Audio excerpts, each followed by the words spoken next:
um animal capaz de voltar no tempo biológico. Essa frase parece saída de um filme de ficção científica, mas descreve um dos organismos mais fascinantes já descobertos pela biologia moderna, a Turritopsis dohrnii, mais conhecida como a água-viva imortal. Hoje você vai entender por que esse pequeno ser marinho está quebrando as regras da natureza e deixando os cientistas perplexos há mais de 2 décadas. Para compreender esse fenômeno, precisamos voltar às bases da biologia. Todo ser vivo nasce, cresce, envelhece e morre. Esse processo é chamado de senescência menos o envelhecimento biológico inevitável. Em humanos, ele acontece porque nossas células acumulam danos ao longo da vida, diminuem sua capacidade de se dividir e perdem eficiência. Esse é um fenômeno universal. Ou pelo menos, deveria ser, mas a Turritopsis dohrnii não concorda com essa regra. Ela possui um mecanismo único chamado transdiferenciação celular, uma habilidade quase impossível no mundo animal. Em poucas palavras, esse processo permite que suas células adultas retornem a um estágio mais jovem, praticamente se transformando novamente em células iniciais,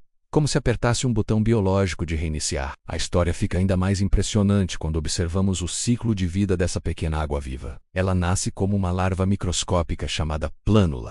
Depois se fixa num substrato marinho e se transforma em uma estrutura chamada pólipo, semelhante a um pequeno caule marinho. Após algum tempo, esse pólipo começa a liberar pequenas medusas. As águas-vivas jovens, elas crescem, chegam à fase adulta, e como qualquer organismo, passam por danos ambientais, estresse, ferimentos e processos degenerativos. Mas ao invés de morrer, elas voltam para o estágio de pólipo. É como se um ser humano adulto voltasse a ser um bebê menos com memória celular renovada. Esse fenômeno espantoso foi observado pela primeira vez pelo biólogo alemão Christian Sommer em 1988, durante estudos na costa da Itália. Ele percebeu que, ao sofrerem estresse extremo, essas águas-vivas adultas simplesmente regrediam em seu desenvolvimento. Desde então, pesquisadores do mundo inteiro tentam entender esse processo. A transdiferenciação, o segredo da imortalidade dessa espécie, já foi estudada em vários centros de pesquisa como a Universidade do Kansas, a Universidade de Nagasaki e o Instituto de Biologia Marinha de Plymouth.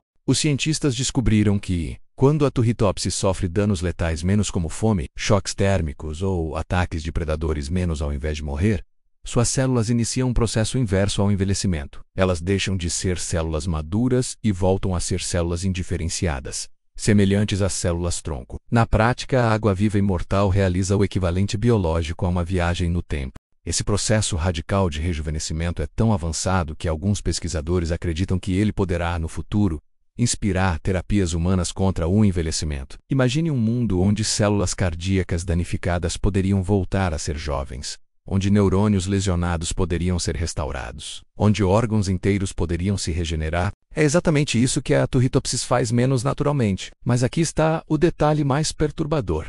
Enquanto esse animal pode teoricamente viver para sempre, isso não significa que ele seja invencível. A água-viva imortal ainda pode morrer por doenças, predadores, poluição e outros fatores externos. Ela não é imortal no sentido literal, mas sim biologicamente imortal, porque pode reiniciar seu ciclo de vida infinitas vezes. Alguns estudos sugerem que uma única Turritopsis poderia, teoricamente, passar por dezenas ou até centenas de ciclos de rejuvenescimento ao longo de décadas. O problema é que na natureza, raramente ela vive tempo suficiente para demonstrar esse potencial máximo. Porém, em laboratório, alguns indivíduos já provaram sua capacidade de voltar à juventude repetidas vezes. E isso levanta uma das maiores perguntas da biologia moderna. Por que esse animal, tão pequeno e aparentemente simples, desenvolveu um mecanismo tão avançado? A principal hipótese é que esse processo nasceu como uma resposta extrema ao estresse ambiental. Como é um organismo muito frágil, vulnerável e pequeno, a Turritopsis teria desenvolvido essa capacidade como uma espécie de último recurso evolutivo. Quando algo ameaça a sua vida, ela não luta, ela volta no tempo. Outro ponto fascinante é que ela não está sozinha. Outras espécies de água-viva também demonstram capacidades parciais de regeneração mas nenhuma chega sequer perto da perfeição biológica da Turritopsis dohrnii. Hoje, laboratórios de genética e medicina regenerativa estudam avidamente esse organismo. Pesquisadores acreditam que entender seu mecanismo de rejuvenescimento pode transformar nossa visão sobre longevidade, cura e até sobre o envelhecimento humano. E agora eu te pergunto, o que mais a natureza está escondendo? Se um animal com poucos milímetros é capaz de desafiar a morte, imagine o que ainda não descobrimos nas profundezas do oceano, ou nas microestruturas genéticas de outras espécies. A verdade é que a Turritopsis dohrnii é mais do que um animal curioso. Ela é um lembrete de que a vida é maior, mais complexa e mais surpreendente do que conseguimos imaginar. Um lembrete de que a natureza sempre guarda cartas escondidas e que a ciência ainda está longe de entender tudo o que existe. Se você achou essa história tão incrível quanto eu, já deixa o like, se inscreve no canal e comenta aí embaixo. Se você pudesse voltar no tempo biológico, o que faria primeiro? Nos vemos no próximo vídeo, onde você vai descobrir que a natureza sempre tem mais um segredo esperando para ser revelado.